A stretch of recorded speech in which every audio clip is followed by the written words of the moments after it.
So what's going on, everybody? This is your brother Shabazz with the proper perspective. We are now live. The mic seems to be working correctly, and I'm not gonna be here much long. I'm not gonna be here too long right now. I may come back later. Make sure you hit the like button, the subscribe button, and share this podcast, share this stream, share this video with somebody who may find some interest in this. But this is the breaking news. Now, y'all know this is a Pan African channel, so we cover everything we possibly can all over the place. But there's a viral story circulating on social media, especially across Facebook. And if you don't know about this other one, it's a very interesting website, Nairaland and Akalicious and other Nigerian online spaces.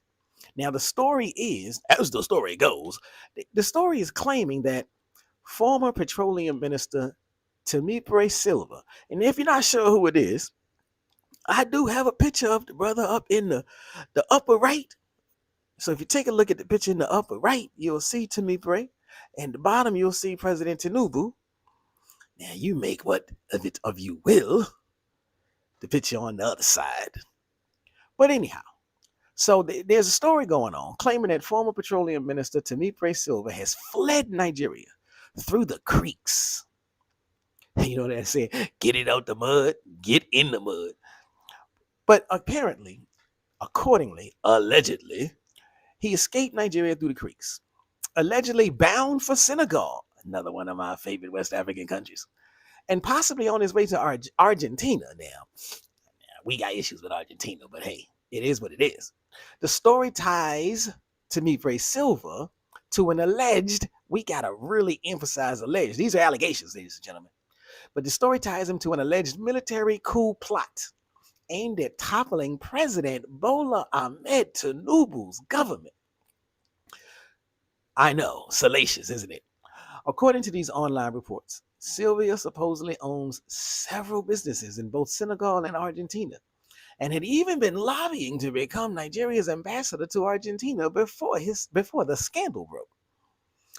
Sources quoted in those reports claim that the first arrested military officer, first of quite a few, sources claim that the first arrested military officer named Sylva as the arrowhead.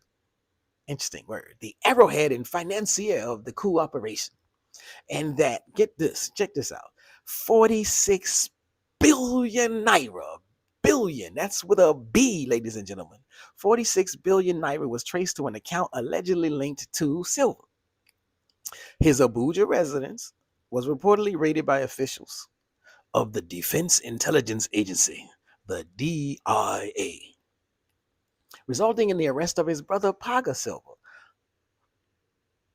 Now, there's even reports of Sylva's home in Bayelsa, or his Bayelsa home.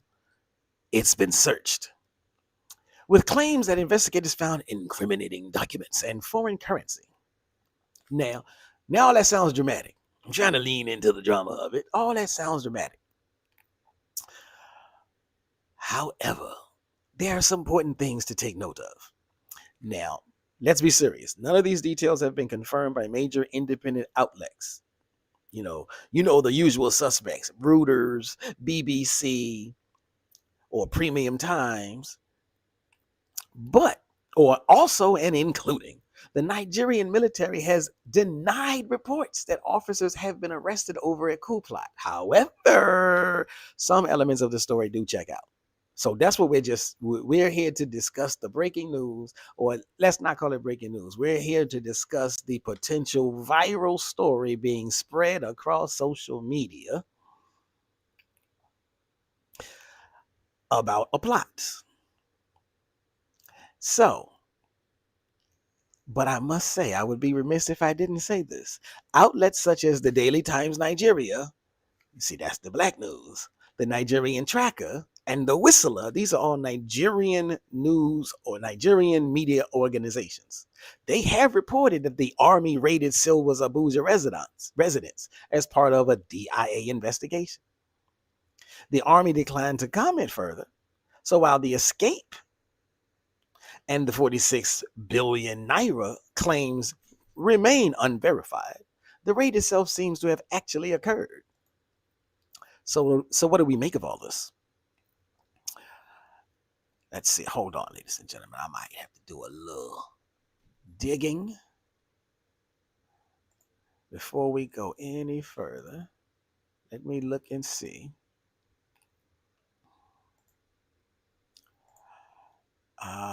Let's see. Sorry for the breakdown, but we need to do one little thing. So as I said, this is breaking news out of Nigeria. Is this a pro-black Pan-African coup on our hands? That's the question we gotta ask ourselves. That's the question we gotta ask ourselves.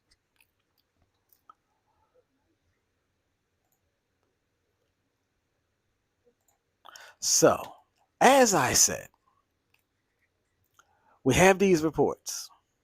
And yes, the army declined to comment further. But the news agencies are still delving deep. Now, this alleged Sylva coup narrative is still an alleged incident. We got to stress that. But it's gaining traction in the broader Pan-African conversation, especially among younger pro-black audiences who've been watching the wave of military coups across the Sahel, from Mali and Burkina Faso to Niger. Each of those coups has been framed, at least by their supporters, and that in and of itself is damn near everybody, as part of a larger anti-colonial realignment across Africa. Africans reclaiming power from Western influence and corrupt elites. Now, you can't be mad at that if you're in your right mind. Now, seen through that lens, some are asking whether Nigeria might be on the verge of its own internal reckoning. Because once the Sahel got it going, once the Sahel established that they know what they're doing, other countries have said, wait a minute, we need to start recalibrating. So, seen through that lens, whether this story is true or not, ladies and gentlemen, it taps into a wider frustration with the political elite. Or whether it's a piece of political theater designed to smear one of Tinubu's old rivals. If there's truth to it, Sylvia's alleged flight from the country could mark the first sign of a deeper power struggle within Nigeria's establishment. Now, if it's false, we got to say this. If it's false, because it could be just a story. We do know we are now living in the era of fake news.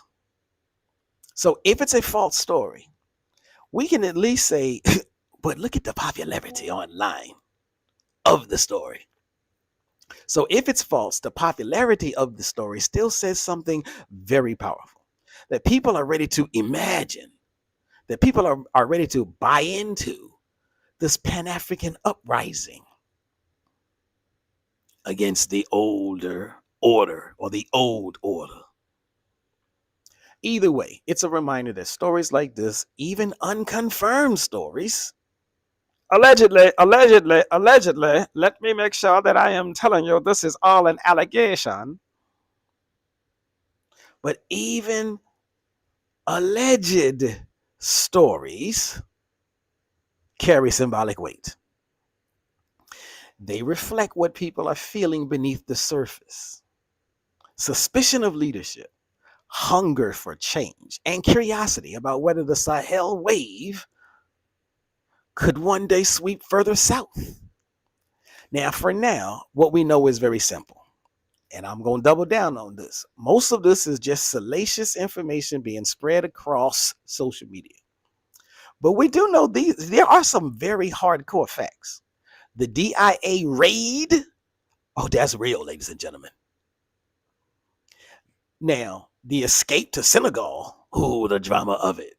Or the escape to Argentina, either or, escaping through the creeks. That remains unverified. So let us make sure we double down on what's real, what's true, what's verified, and what's not. Now, the The claims, the 46 billion naira and the coup financing claims, they only come from unconfirmed online sources. So we got to take that with a grain of salt. So take it as it is. Right now, it's just a rumor, but it's got traction. A story still unfolding, and perhaps a mirror to the political moment we're living through. Perhaps a mirror to the political moment we're living through. Now, that's the news. That's just the story. That's what it is. That's what I got for you, ladies and gentlemen. We might possibly have, well, even if it is true, since it's been foiled, it's no longer a Pan-African coup.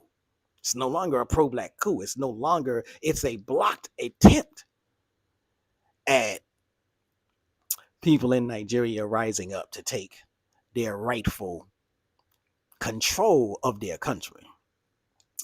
But as I said, it's just a rumor right now. But I'm gonna keep my eyes on this, and if you catch the vibe and you catch the wind, then feel free to shoot me an email.